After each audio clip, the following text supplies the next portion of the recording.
అందరికీ నమస్కారం. ఎమ్మెల్యే హరీష్ రావుకి ప్రమాదం, తీవ్ర దుఃఖంలో కేటీఆర్, కేసీఆర్. ఈ విషయాలను తెలుసుకుంది వీడియో మీరు కంప్లీట్‌గా చూడండి. అప్పుడే మీకు కంప్లీట్ ఇన్ఫర్మేషన్ ఏంటో అర్థమవుతుంది. అదేవిధంగా చాలామంది వీడియో చూస్తున్నారు గానీ, సబ్స్క్రైబ్ చేసుకోవడం మాత్రం మర్చిపోతున్నారు. దయచేసి సబ్స్క్రైబ్ చేసుకోండి. సబ్స్క్రైబ్ చేసుకోవడం వల్ల నేను చేసే ప్రతి ఒక్క అప్డేట్ మీరు ముందుగానే పొందగలుగుతారు. అదేవిధంగా చాలామంది లైక్ చేయడం మర్చిపోతున్నారు. దయచేసి లైక్ చేయండి. లైక్ చేయడం వల్ల ఈ ఇన్ఫర్మేషన్ అనేది మనం చాలామందికి రీచ్ చేసిన వాళ్ళం అవుతాం. ఇంక లేట్ చేయకుండా వీడియోలోకి వెళ్ళిపోదాం. ఫ్రెండ్స్, సిద్దిపేట జిల్లా చిన్నకూడూరు మండలం రామంచ గ్రామంలో సిద్దిపేట ఎమ్మెల్యే హరీష్ రావు పేరిట ఉన్న భూములపై ప్రభుత్వం ఫోకస్ పెట్టినట్టు సమాచారం. ఆ భూములపై ఎంక్వైరీ చేయాలని డిసిషన్ తీసుకున్నట్లు తెలుస్తోంది. అయితే గత ప్రభుత్వంలో రంగనాయక సాగర్ ప్రాజెక్టులో భాగంగా రైతుల గురించి భూములు సేకరించినందుకు నోటీసులు జారీ చేయగా, ఆ భూములను అప్పటి నీటిపారుదల శాఖ మంత్రి హరీష్ రావు పేరు మీదకి మార్చుకున్నట్లు ఫిర్యాదులు ఉన్నాయి. అయితే ఈ నేపథ్యంలో అక్కడ హరీష్ రావుకు ఎకరాకు కొద్దీ భూములు ఎలా వచ్చాయని ప్రభుత్వం విచారణ చేయనట్లు తెలిసింది. అయితే ఈ భూమికి సంబంధించి ప్రభుత్వానికి ఇప్పటికే ప్రాథమిక ఆధారాలు లభ్యమైనట్లుగా సమాచారం. సిద్దిపేట జిల్లా రామంచ గ్రామంలో 2018 ఆగస్టు వరకు హరీష్ రావుకు గుంట భూమి కూడా లేదు. ఆ తర్వాత ఆయన పేరు మీద అక్కడ 13 ఎకరాల 12 సెంట్లు భూమి వచ్చింది.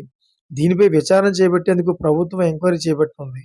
రామంచ గ్రామంలో రైతులకు నోటీసులు ఇచ్చి వారిని భయభ్రాంతులకు గురిచేసి భూములు తక్కువ ధరకు అమ్ముకునేలా చేశారని ఆరోపణలున్నాయి. భూ రికార్డులు బదలాయింపులు మొత్తం పకడ్బందీగా సాగినట్లుగా సమాచారం. అయితే రైతుల భూమి హరీష్ రావు పేరు మీదకి కాకుండా రైతుల నుంచి మరొకరు కొనుగోలు చేసి వారి నుంచి మాజీ మంత్రి కొనుగోలు చేశారని రికార్డులు స్పష్టం చేస్తున్నాయి.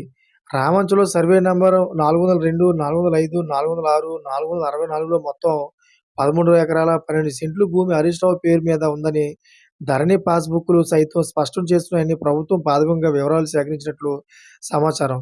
అయితే రామంచలో సుడా నర్సరీ, అదేవిధంగా సుడా ట్రీ పేరుతో ఉద్యానవనాలు ఉండగా వాటి పక్కనే హరీష్ రావుకు సంబంధించిన భూమి ఉంది. ఈ తతంగం వెనుక అప్పుడు కీలకంగా ఉన్న ఓ అధికారి పూర్తి అండదండలు ఉన్నాయని ఆరోపణలు ఉన్నాయి.